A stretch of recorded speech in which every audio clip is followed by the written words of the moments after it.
Okay. All right. And happy Sunday, everyone. Welcome to another Solution Sunday, because the soul is the solution. And I am Lisa Warner. I'm the author of The Simplicity of Self-Healing and creator of Solution Sunday. And I am here today with my friend, Dr. Cathleen King. And if you don't know about Kathleen, you're going to be in for a great treat. Kathleen is a neuroscience-based physical therapist, a transformational coach, a consciousness educator, and a mom. And she has over 20 years experience helping others through their healing journey. And her passion is liberating others out of illness and trauma consciousness, freeing up the nervous system so the innate self-healing mechanisms can operate as nature intended. Bless you, Kathleen. Welcome, welcome. Thank you for having me. Thank you. I am so excited. So what got you on this journey? How did you end up being who you are today? Well, I spent many years running from doctor to doctor and program to program and lab test to lab test, trying to fix myself. Like many people in the self-healing world, it was a big part of my life for well over a decade, almost 2 decades of chronic illness, chronic trauma patterns, mold toxicity, Lyme disease, parasites, viral, in all these labels that you want to call, I had them all stacked up. I won't go through all of them, but, and I was also in the healthcare field. So I was trained as a physical therapist, fortunately trained as a mind-body physical therapist, working with chronic pain and that sort of thing. And so, I was interestingly, I believed in the mind-body perspective as it related to chronic pain and like physical injury.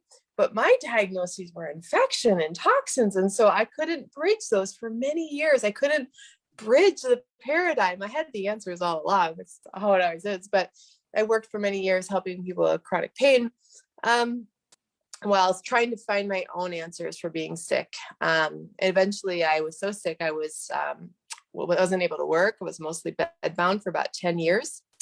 And, fighting my reality instead of creating it. Right. trying to fix the reality instead of embracing it. So that's a little quick story of me.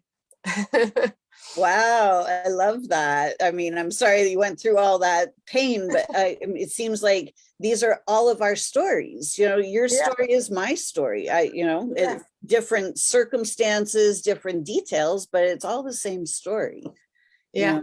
It's so beautiful to see those of us that have come out the other side and realize that we had the answers all along. I love that you said that you had the answers the whole time. So how did you discover that you actually had the answer? Well, eventually you get so exhausted trying to control reality in a fix-it way that I actually kind of gave up in the way that I recognized that what I was doing wasn't working. Here I was, I had 2 small children.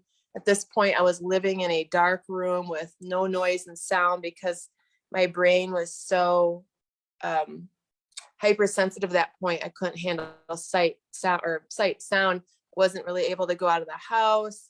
And despite all of my learning and all of my efforts and all of the money I spent, I got nowhere really. It was like this. And I was like, this isn't working. Like this approach of trying to figure it out, the right infection, the right toxin, the right protocol. And it was a hopeless moment, but it was also a moment where like, it has to come from inside of me in a different way. And I had done a lot of like spiritual work and shamanic work too, but I was still like grasping for the outside control. And then I kind of got this little insight, like, well, maybe it's all the way my brain, my thought patterns in my brain are running my biology, just like with chronic pain, how I started treating that almost 20 years ago that way. And And so I decided to switch the approach into understanding more of the neuroscience and emotional limbic system patterning behind chronic illness. And immediately when I dropped the other protocols and just went to self-regulation, my symptoms started to improve, and brain retraining of helping the limbic system self-regulate. And I was like, oh my gosh, same type of exercises I gave my chronic pain patients years and years ago, I started doing just to get my vagal tone online and being able to come into a state of calm. And so yeah, that was the switch, giving up on the route that all the authority figures told me to take, coming back into like, well, what if it's brain nervous system modulated, and going forward that way. I love that. You know, we have been taught since birth that doctor knows best. And we have simply been taught that doctors are the only ones that know anything at all about biology, that we can't possibly know anything about our own bodies, you know, God forbid. And so we just simply follow the rules. We go that route, you know, oh, this hurts. Well, let me go to the doctor and let me find out what's wrong with me. You know, well, unfortunately, who wants to know what's wrong with them? Like, why don't we want to know how to get better. We want to know what's right. We want to know how to bring ourselves back into health and wholeness. And if we're looking for what's wrong with us, we're going to find it. We need to go the other way if we want to find out what's actually right with us. And look at where you were when you couldn't even go out of the house, and now look at you. Like, this is like a dramatic difference. Yeah. It's so true. Yes. That is it's a hard path. It's a model that we're programmed into of disempowerment. Yeah. And, somebody else tell me what to do, tell me what's going on with me, tell me how to think of my own body. Yeah. It's a program. It is. You know, when I found my, I grew up as a healthy, fit athlete. I never even thought about my body or being sick, or, you know, if I wanted to, I was a figure skater, you know, if I wanted to jump through the air and twirl and land, it was like, here, let's do this, you know, and my body would just do it, you know. So like, I was always in command of my body. But then when I started to not be in command of my life, my body and my life kind of went, you know, down this slippery slope into this rabbit hole of despair and dysfunction and you know, suicidal thoughts. And, you know, and pretty soon, as soon as I realized that, oh my gosh, like, I have cancer, this is like, I got to do something here. You know, my whole approach at that point was, all right, when I was really, really little, I would have these experiences of just being part of the unified field. I would have this experience of just being surrounded by unconditional love. And I knew that that was the eternal natural state. That's what always is, always has been, always will be. And that this physical experience is just like a subset, it's just a temporary experience. And I realized that if I could get back into that inner knowing, to be connected to the universe, to have my soul's knowing, that would be the fix to all of this.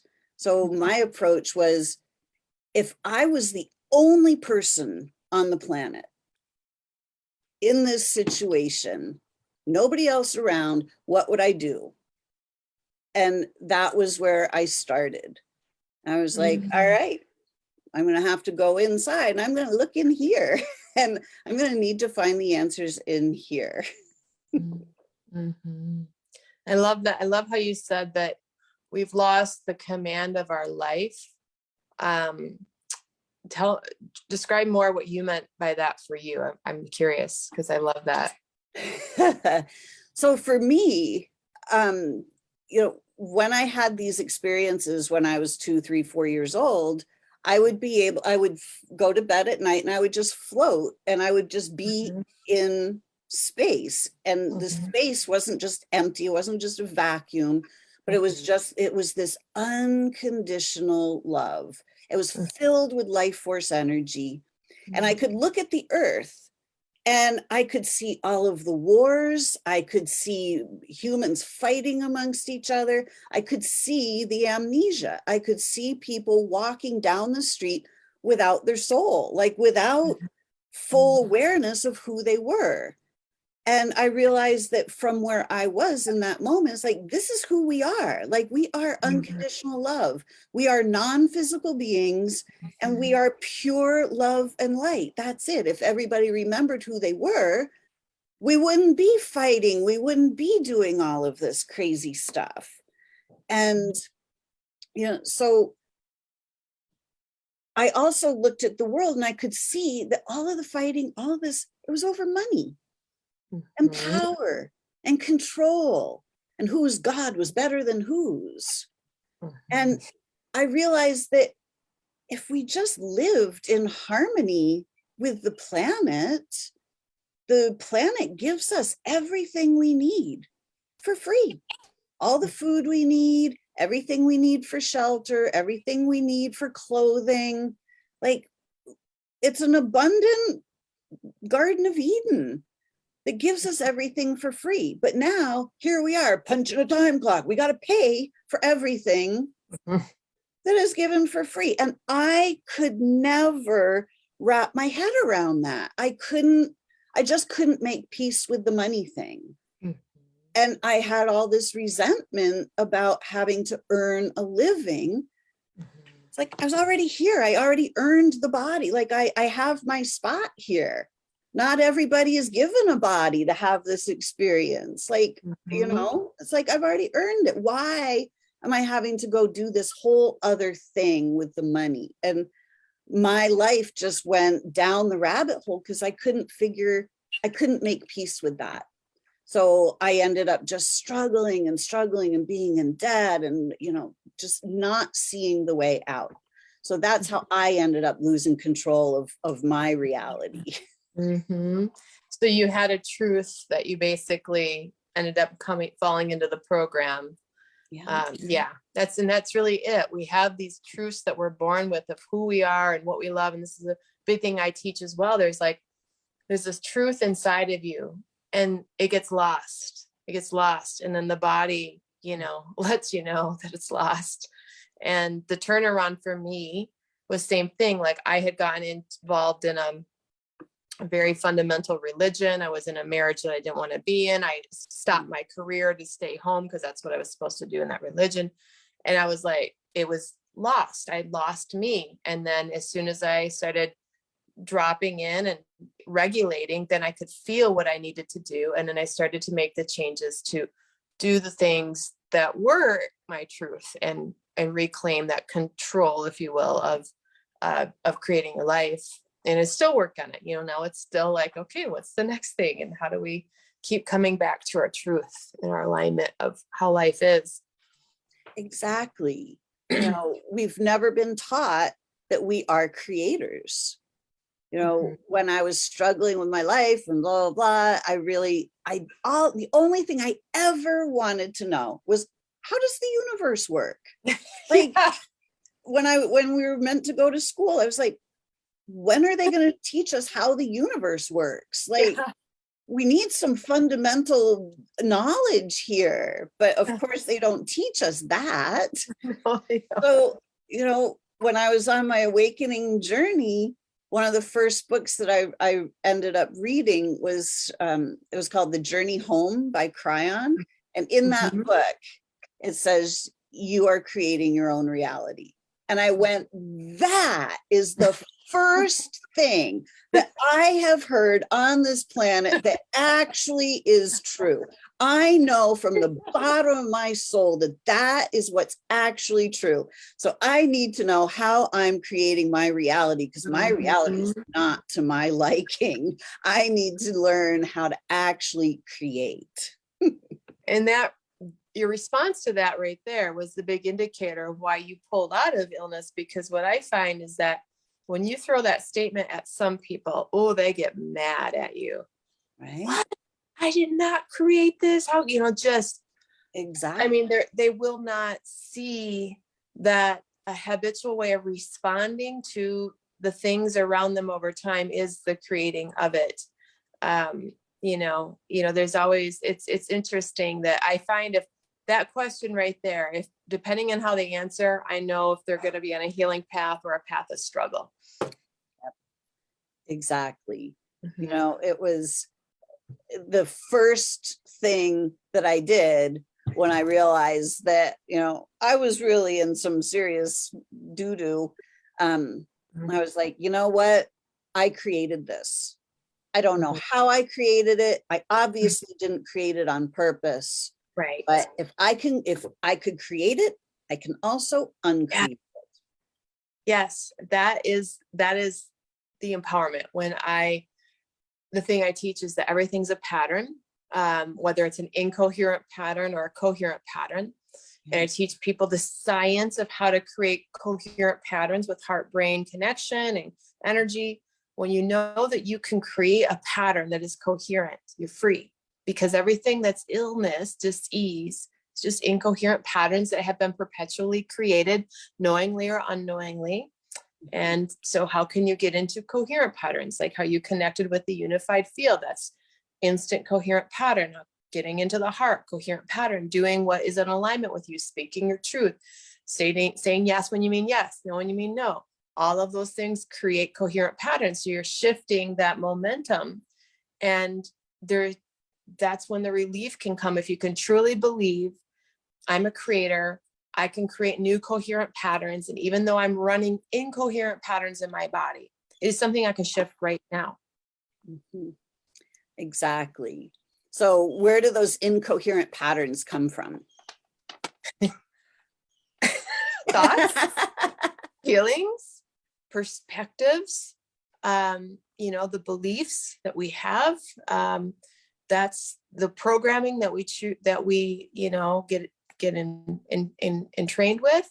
That's what I would say in a nutshell. Do you have anything to add? Well, yeah, no, yes and no. I mean, that's it really in a nutshell. When we look at, we are souls created in divine perfection. Yeah.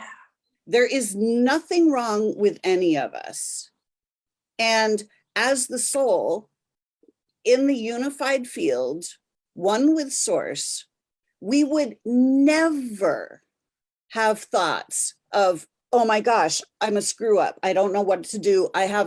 We would never have any of those limiting beliefs at all, because it's completely obvious that we have the ability to create anything we desire. Mm-hmm. We just have to create the coherent pattern.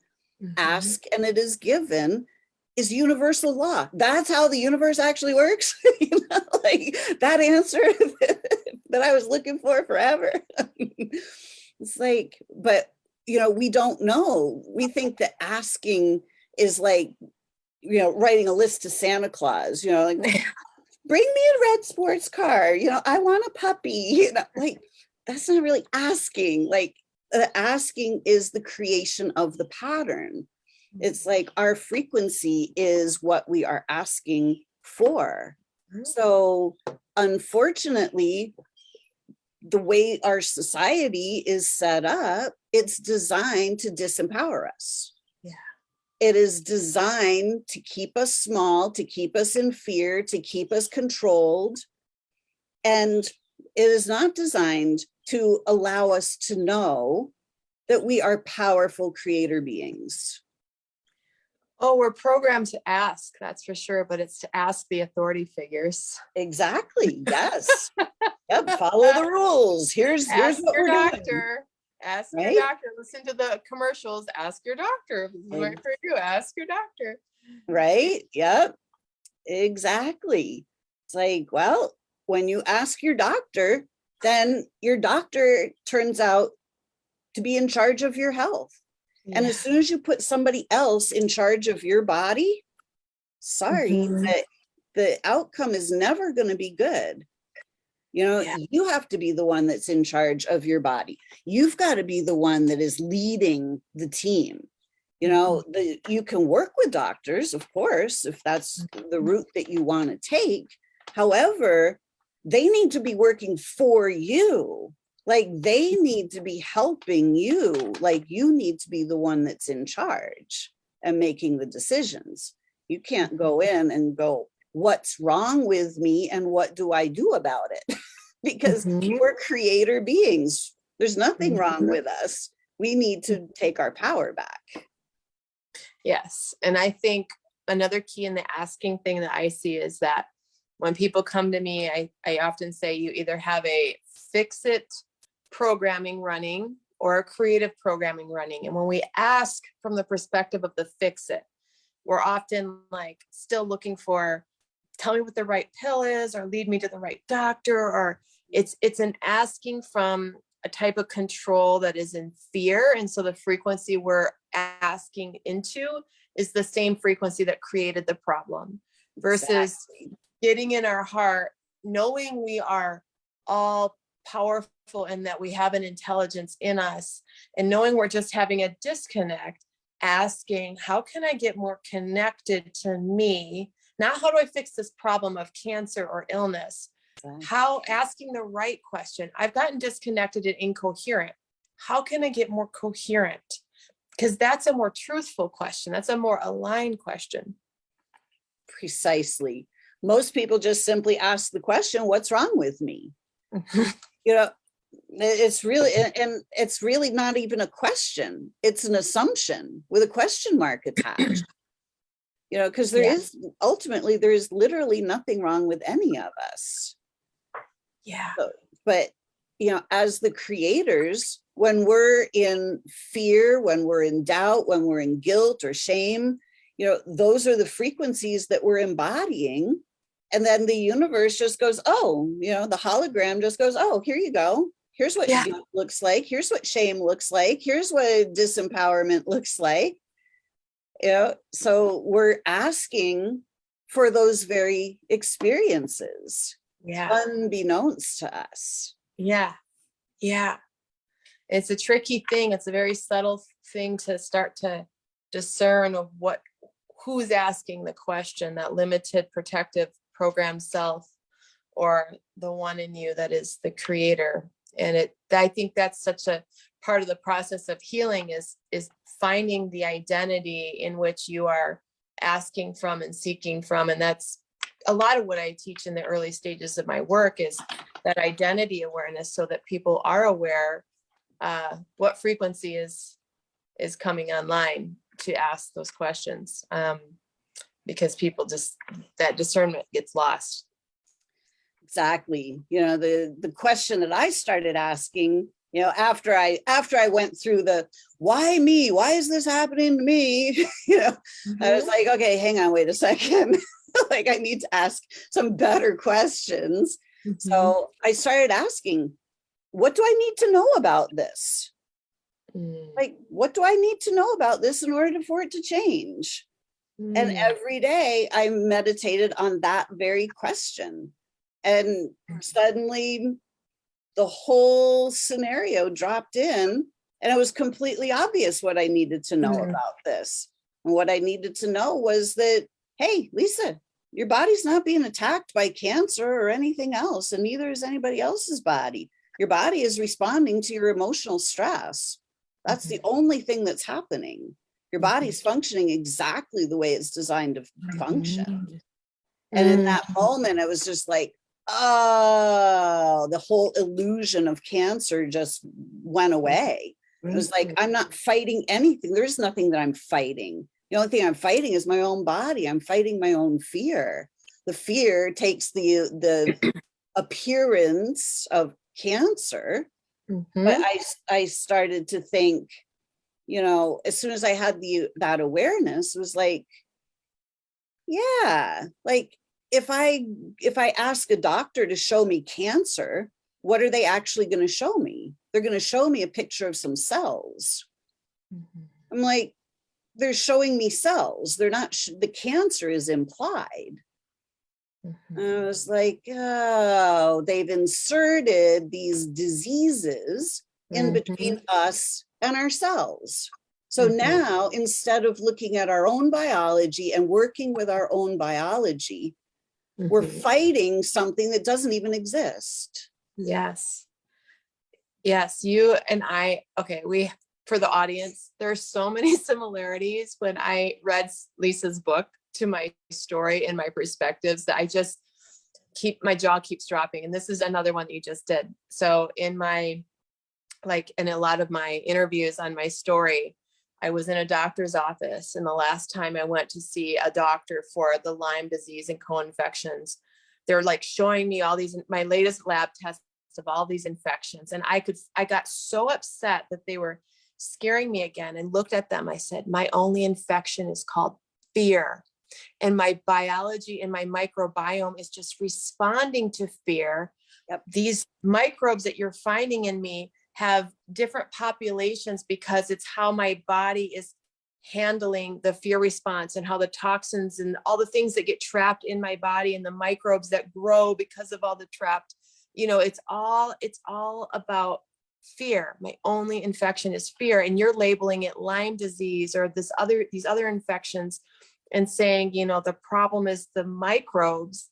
And I was like, no. And I walked out, and I never went back, because their paradigm, I realized I had outgrown it, because I was already starting to do a lot of my own brain retraining and thought alignment awareness. And so my consciousness going into that office that day was beyond the paradigm of the lab tests. And even though there was all this proof, I looked and I just saw fear infection. It just came through.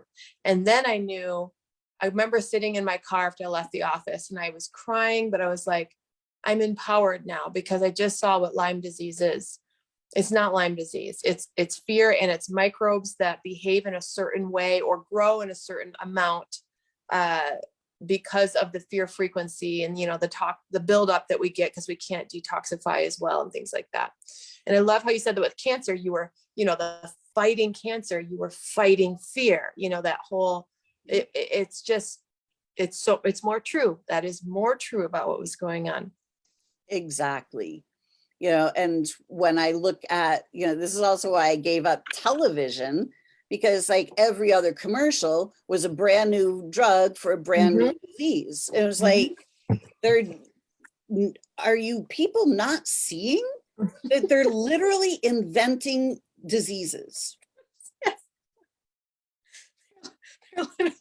I mean, and now we have got the most ridiculous names for the most ridiculous things. And we've got people doing the most ridiculous things to try to fight these ridiculous names. Yeah. An entire world running in fear. Yeah. Of literally an invisible enemy, something that is so small that you can't see it without a microscope. Why are we all giving up our power to an invisible enemy? It's really, it's really something. And it's just such a tricky thing, because like we talked about before we got on the call, is that people have these authority figures with these lab tests, these proof. And it's like, for example, with Lyme disease, they show, oh, do you see these lab tests? Here's the levels of Lyme disease you have in you. You have Lyme disease because you have these bacteria in you. But they don't tell you about the studies where they did in Switzerland of all of these lumberjacks who have Lyme bacteria all through their body, and none of them have any Lyme disease symptoms. And it was an interesting study of so if these Lyme bacteria are in one person and they have symptoms, it's called Lyme disease. If the Lyme bacteria are in another person, but they don't have symptoms, that's interesting. How can these people live with this microbe in their body and not have Lyme disease? And that was another big maybe these symptoms aren't just from the presence of this bacteria or these type of cells in your body, or they're this or that, our bodies are always doing things at all times that we don't understand. There's an intelligence of why certain cells proliferate, like in cancer or in infection. The body is doing things that has a wisdom to it. It's not wrong. Exactly. And and this is the thing, there are universal laws and then there are man-made laws. Universal law is constant. It never changes, never varies, never wavers, doesn't work better for you than it does for me. But man-made laws, well, they change all the time, to suit whoever's making the laws. So, when we start to look at our biology, just like you're saying, if these symptoms cause this disease, well, then, if these bacteria cause this disease, then they have to cause it 100% of the time. That would be universal law. If they don't, then it's not a law. It's not what's actually happening. I love that. It is such a great way to say it. It's like we have never been taught that there are our bodies, just like a car. Like when you put a car together on the assembly line, there's a specific way that the thing works. When you turn the key, it does a certain number of things. It turns the engine on, it turns the transmission on, it lets it go forward and backward. And there's a blueprint for how a car works. Well, there's a blueprint for how our bodies work too. We've just never learned the blueprint. We've never been exposed to the blueprint. So the blueprint is like the body works perfectly 100% of the time, all the time. When we suffer a shock and all of a sudden now we've got an incoherent pattern running, incoherent thoughts, oh my gosh, what am I going to do? How am I going to do this? Fear, fear, fear. Then the body responds. And because we're multidimensional beings, there are, multitudinous fears that we can have. Fear of death, fear of taxes, fear of, being ashamed in public, fear of making a mistake. We have all of these different fears. So the different body parts respond to the different types of fear. Like this is actually biological law. This is the blueprint for how our bodies work. So they respond in specific ways.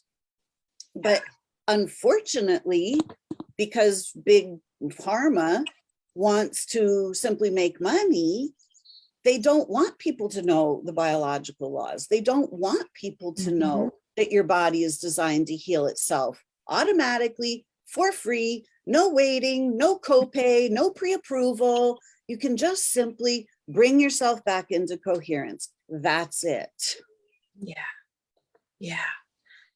It's so true. I remember thinking that when I finally started understanding just even from a science standpoint, nervous system regulation, I'm still in that paradigm, but how empowering nervous system regulation was after all of those years of treatment for Lyme and all this stuff. I'm like, why wouldn't they have even taught me like these basic principles of vagus nerve toning and other things? I mean, we're not even like going into like the quantum stuff here, and all of that is so much more empowering than these pills. And it's like, they won't even use that science in these early stages. They're like, oh, you've got this diagnosis, you got to start taking this. They're not like, okay, let's start getting your heart brain coherence online. Let's do some heart math.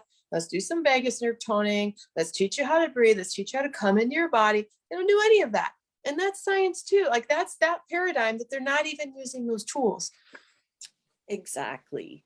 When you look at who we are as beings, body, mind, and soul, 3 parts of the whole being. You can't have something affecting the physical body without it affecting the mind and the soul, and vice versa. Like we can't, the medical model only looks at the physical symptoms and goes, oh, your body's broken, something wrong with it here. Let us fix that for you. Yeah.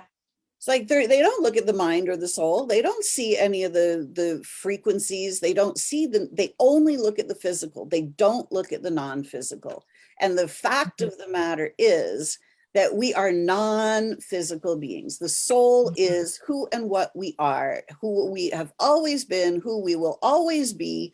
We are non-physical beings that are simply animating physical bodies. So they don't even look at who we are. So Mhm. they're just looking at the body going, oh, that's broken. Yep. Yeah, totally.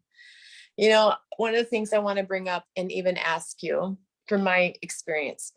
So in the years where I was sick, I did have a very spiritual sense of self. I spent a lot of time meditating, a lot of time studying Yogananda and shamanism. And like, you know, I was doing all that energy work, definitely trying, and I would have beautiful meditations, beautiful in touch with sourceness. But then for me, for a while, I would come back into the body and resist the hell out of my life, not want to be in my body, still afraid I have Lyme disease. So even though I was touching the unified field, Yeah. I couldn't incarnate that. So tell me about your experience, because I see this in the spiritual bypassing approach to not like, yes, touch the unified field, but you've got to bring it into the body. So tell me about how you were able to do that. I mean, now I understand that, but back then I didn't translate what I was doing in my mystical world into my reality. Well, I was really fortunate because when I was so young, I would just have that experience. So like that was a tangible, very real experience for me, even though I gave it up at 4 years old, realizing like they don't operate this way here on this planet. Like I had the idea that I needed to fit myself into how they operated here on this planet. So once I realized, wait a minute, getting back to that knowing is what I really need to do. I had something to gauge myself on. And I just started realizing that every single negative thought is part of the illusion. We have dark and light, and we are beings of light. And when the dark comes in, fear, doubt, guilt, shame, blame, worry, that it's simply where we've turned off our light. So I started to realize, like, I'm just going to start burning off all of that stuff, that all of these thoughts about I can't, I'm less than, I don't have, all of that stuff.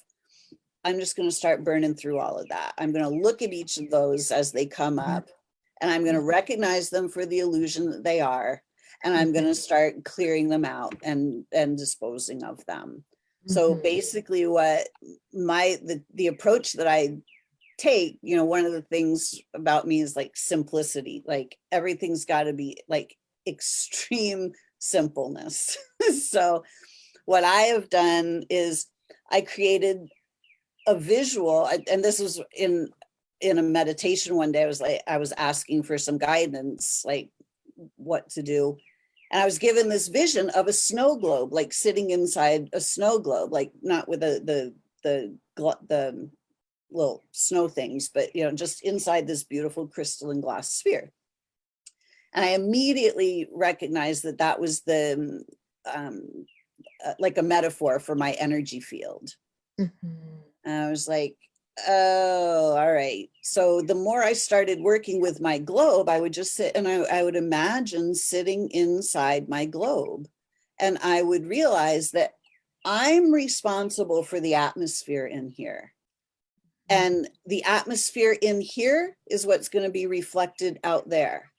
So this globe, my little space, my sphere, that's the only thing that I am responsible for.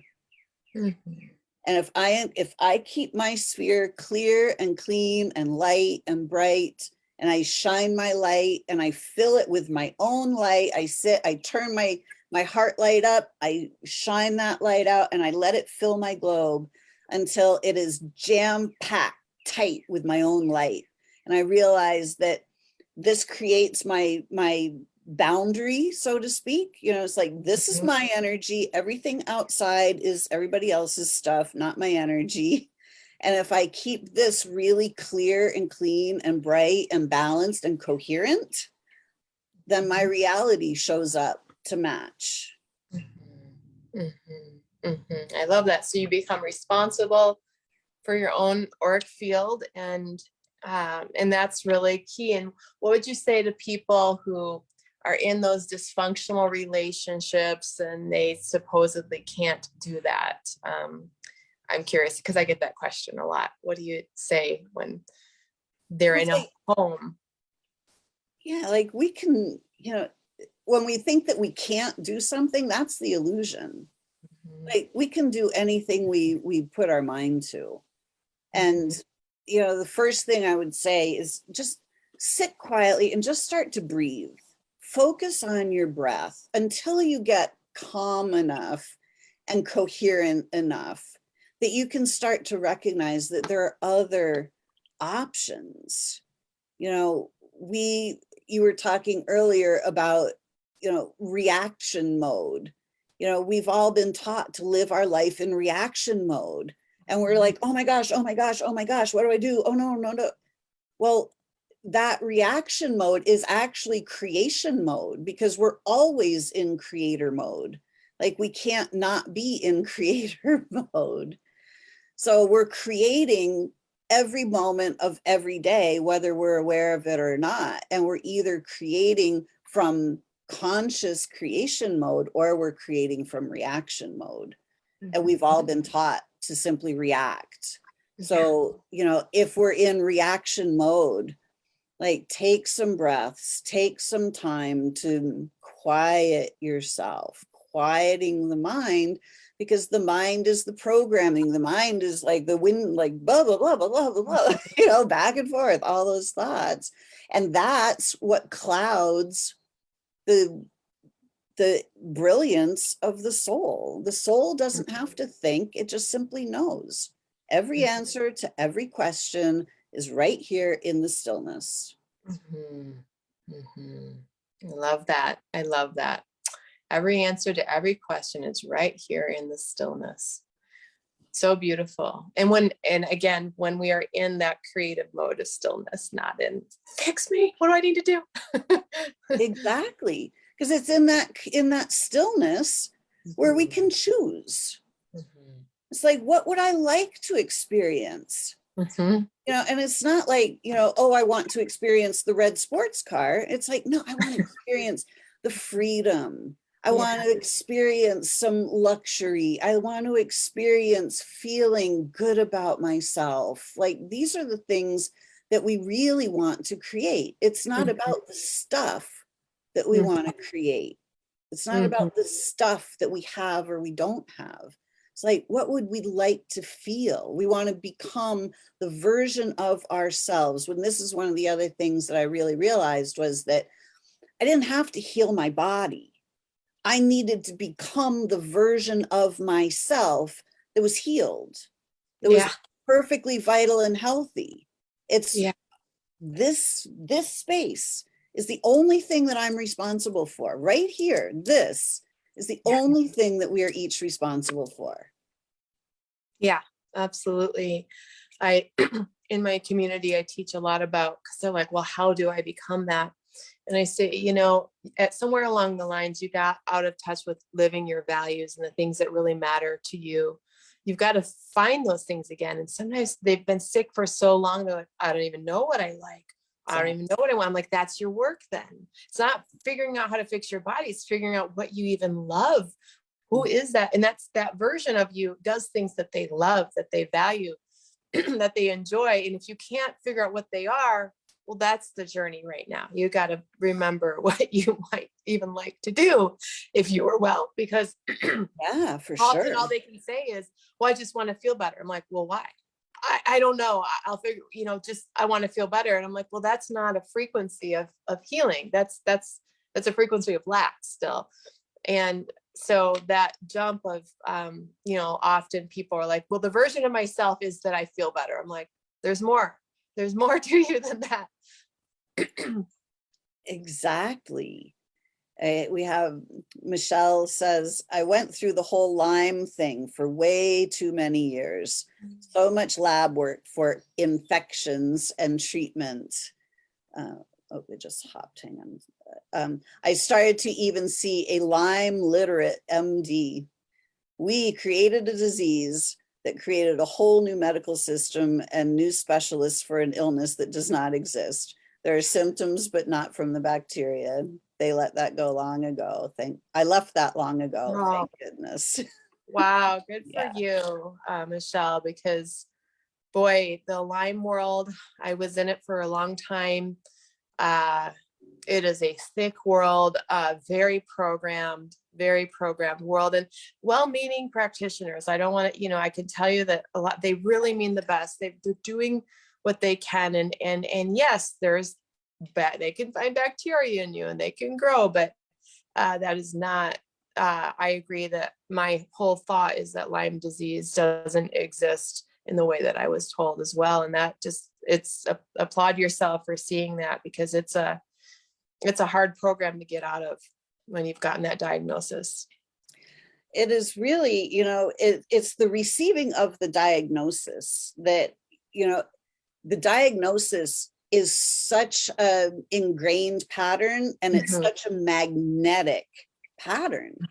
I have seen so many people that receive the diagnosis, well, you have 6 months to live, or you have 3 years to live. And that diagnosis is so scary, so traumatic, that it locks your energy field into this coherent pattern of this is the story that's going to play out.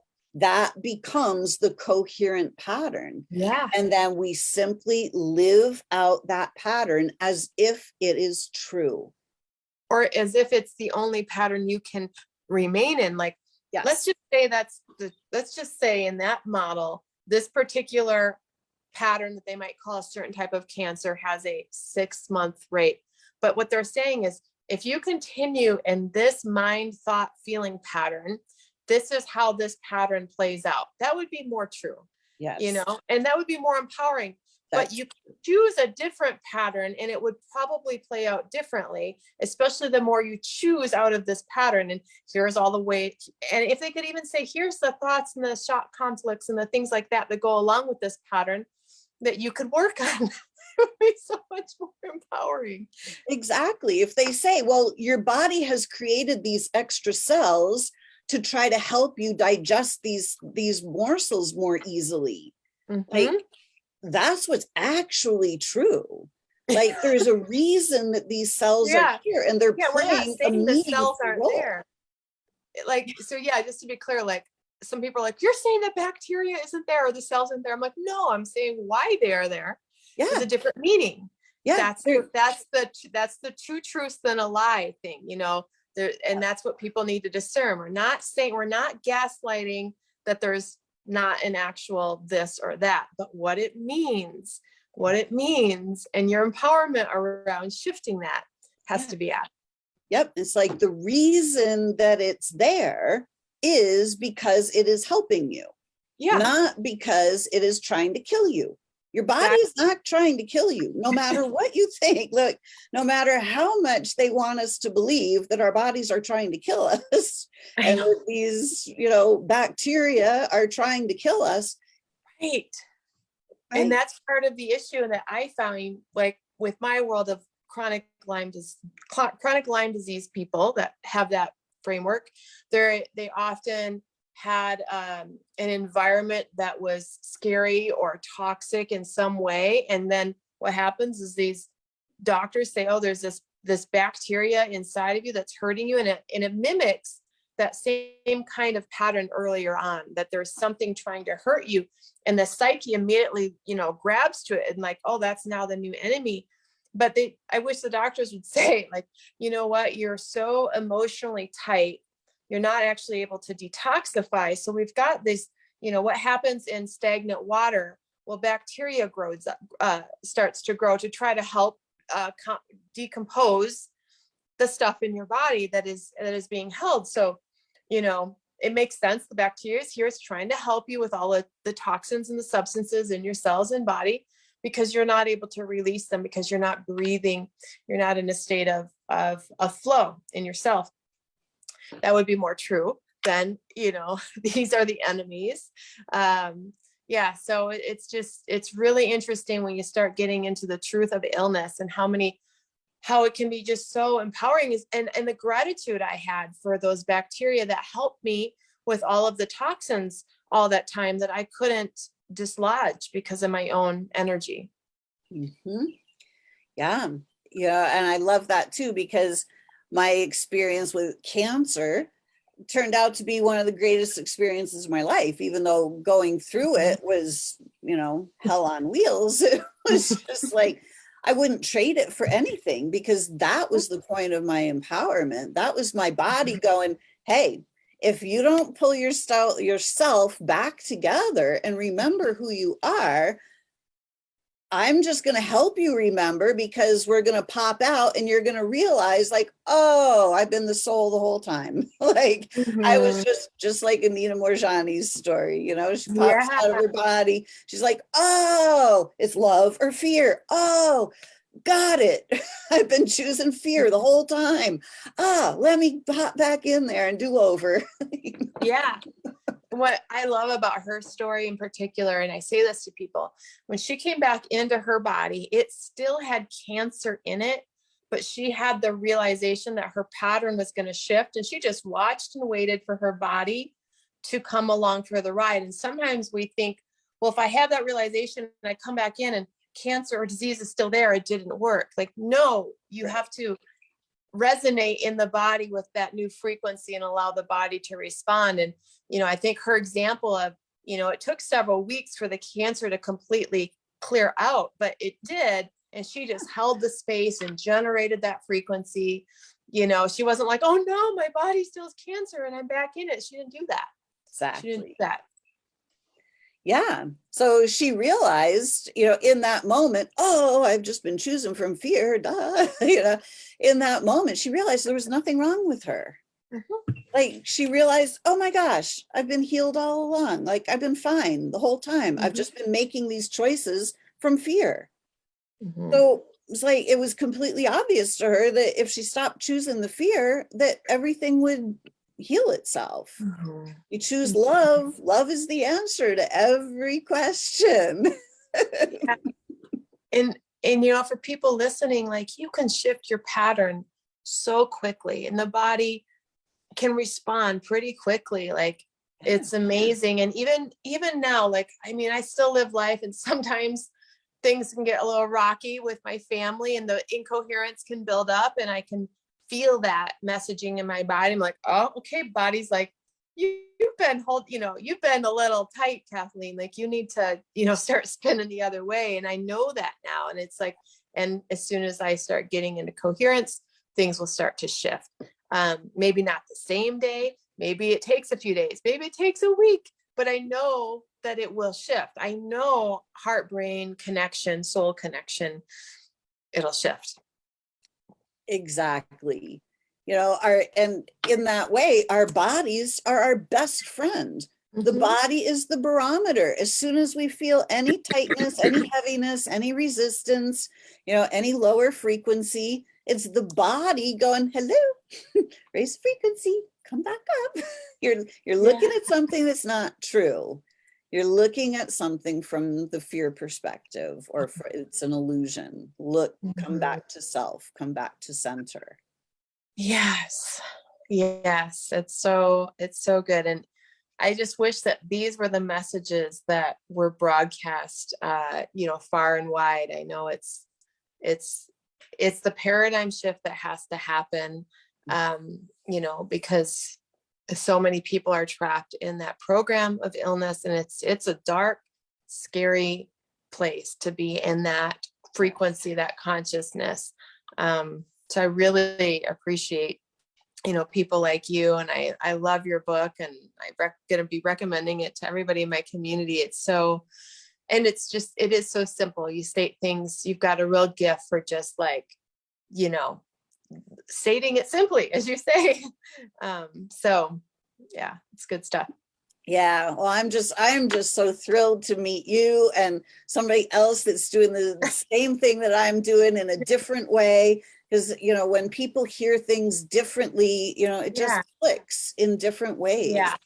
Yeah. So it's so great to meet other people who are on the same wavelength, and it's Yeah. so much fun. Yeah, it's been good. I feel like my calling is a little more of like a bridge. Like I work a lot with the science of this idea, here's what the nervous system is doing. Here's how to, I'm kind of a bridge maker between that medical world and the mystical world, because I can play both worlds. And that's, my hope is to be slowly kind of bringing the science of what we're describing more and more, so that rational mind you know, can start to see things differently. And some people can just hear this and make the leap. And some of them like, well, I need to understand how, what is the nervous system doing? How does that communicate to the cells? How's the autonomic nervous system changing when you do all that? And so, I think I hope that we're going to have that beautiful bridge of science and mysticism behind how the body actually heals, become more and more available, more and more understandable to the common person. Yeah, exactly. And I think that even just the word mysticism, they've made it so mystical, Yeah. like such a mystery.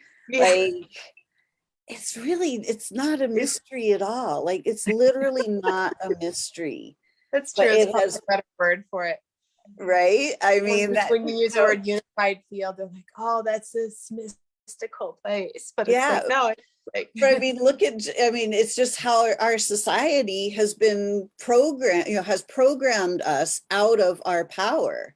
They talk about these normal experiences as if they're mystical, that only a few people can have these, the chosen ones that are sitting on top of a mountain in Tibet somewhere, or it's like, it's who we are. We are the soul. Like we are these divine, glorious beings. It's who we actually are right here, right now. We've all been taught that the soul is off somewhere else. No, we're talking soul to soul right here. yeah, it's so true. I have another question for you. How do you feel like, this whole world of plant medicine is just surging? What do you feel like the role of that is in helping people realize or break their patterns? Or do you feel like there is a dysfunction in it? Like, what's your thoughts on that? I'm curious. Well, my thoughts on plant medicine are, this glorious planet has everything that we need, and organic, free from the ground, everything that we need. And plant medicine is exactly that. And there are so many ways that we can use plants, whether it's herbal plants or psychedelic plants. The psychedelic ones, they have gotten, just like everything else, it's all backwards in this world. They have gotten such a bad rap because they actually open the doorways to the higher realms. But most of what I realize is that most of the time when people are misusing the plant medicine, or they've not been properly introduced, like, oh, let's go get high. That's not what it's about. Yeah. If that's what you're going for, you're probably not going to have the best experience, because when your consciousness opens and you start to see in the other realms, it can be really confusing. It's like, what are we doing? But if we understand that we're journeying inside, and we're starting to gather the information from our higher wisdom, and we're starting to be led, the plant medicine is amazing. It is incredibly helpful. Yeah, I ask because I'm seeing so many more people start to shift paradigm after having those experiences. And I'll be curious of if they can be, used properly with the right container to help people. You definitely see a lot of the misuse of it as well. Because I know a lot of people who do that and they're right back to their old paradigm of treating their cancer or their whatever. And so I'm like, well, you didn't quite make the jump. If that's what you're Yeah. but yeah, I think as far as like shifting patterns, like something to kind of wake us up out of a pattern, they have a potential there.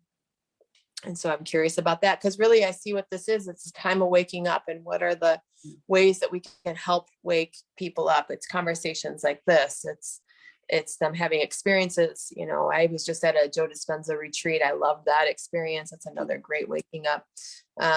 But yeah, for people to recognize that we're powerful. We are powerful beyond measure, and our bodies are just this beautiful communication device. And careful what you go look for. That's the other thing. Like, oh, they start feeling off and they run to the doctor. I'm like, because you'll find something, and you might find something that is a really hard program to get out of.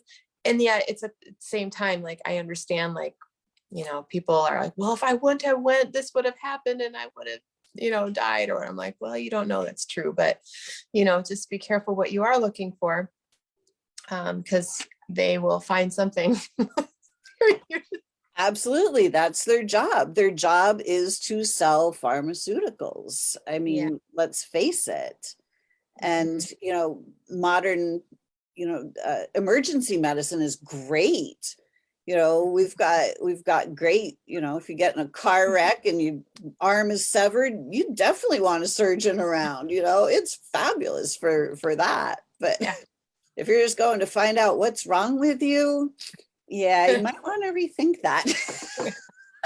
Yeah, I wish we had centers that were pattern recognizing centers of like, I'm feeling this way. What are the shock conflicts that could be involved? What are the tools to come back in the body? I mean, gosh, it would be so amazing, if we had, quantum, that medicine of the soul, clinics.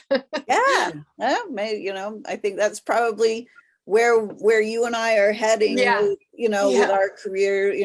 We're here to help start create those things, so we can start letting people know that they have far more control over their health than they have ever been led to believe, and that we are creators. We don't have to heal our bodies. We have to create the health that we desire. And if we're looking for a pill to do that for us, good luck. Pill doesn't really have any creator abilities at all. So you're the one with the creator abilities. You're the one that gets to choose your own state of being. Nobody else can choose it for you. Yeah, absolutely. Wow. This has been such an incredible conversation, Kathleen. I'm so happy to be able to introduce you to my audience and to have these conversations. And, I hope that a lot of people get to hear this conversation. We'll put it up on YouTube and we can share it from there. And, Awesome. if you have been listening to this conversation today and you have found it to be of value, please share it with your friends. Share it on social media.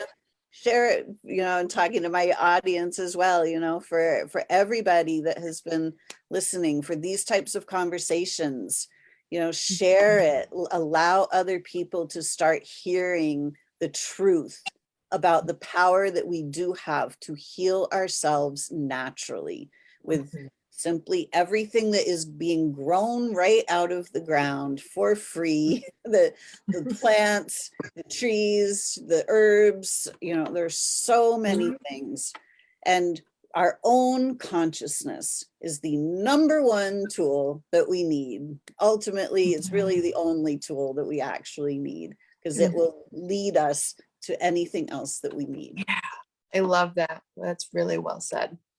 Thank you for having me, and thank you for everybody that showed up today. I really appreciate getting to speak with you, and just, you've just been such a resonant friend, from the beginning of getting to meet you and reading your book. And it's just like, I feel the same way. And I'm showing my partners, I'm reading your book. I'm like, look, she thinks like I think, like, and it's just so exciting to feel connection, of people who can see this so clearly, and to not, be alone in speaking these empowering truths. So Exactly. Well, I'm sure that we will have more interactions and more Yeah. conversations in the future. I'm really excited about that as well. So, Kathleen, thank you so much for joining us today. If Thank you. people want to, oh, we actually didn't even really talk about the Primal Trust. Do you want to say just a couple things Sure. about Primal Trust? Yeah. So I have a community and an academy that I founded called the Primal Trust Academy and Community. It's at primaltrust.org. And it is a platform of neuroplasticity and transformation for people with chronic illness and trauma patterns. And I take people through a process of teaching them how to regulate their nervous system, how to do brain retraining, which were the tools that I use to basically teach my consciousness to stop noticing the bad and the wrong and the fear and start becoming a creative focus. And it's really how I rerouted a lot of my trauma patterns. And then I take people through a mentorship called the Primal Trust Mentorship, where we do a lot of these things that you're talking about. Just, being able to connect with our heart, discovering who we are, learning how to become that creator self, really understanding the psychology of illness and dis-ease as it relates to just the internal conflicts that create those patterns in our autonomic nervous system. And so, yeah, we have a big old worldwide community where myself and others teach. And it's been really beautiful to help break the paradigm of chronic illness. I love that. So people can find you at, say again, primaltrust.org, www.primaltrust.org, or on Instagram under Dr. Cathleen King. I've got a lot of free information and teachings on my Instagram channel. Beautiful. So if you're watching this on YouTube, the links will be in the show notes. If you're listening on Connecting You to You Radio notes, check out the show notes to connect with Kathleen. And if you are in my Soul Sourced Healing Facebook group, so is Kathleen, so you can connect right in the group. Thank you all so much for joining us for another Solution Sunday, because the soul is the solution. So until next week, Kathleen, thank you so much. Have a great week, everyone, and we shall see you next week for another edition of Solution Sunday. Thank you. Bye, everyone. Bye, everyone.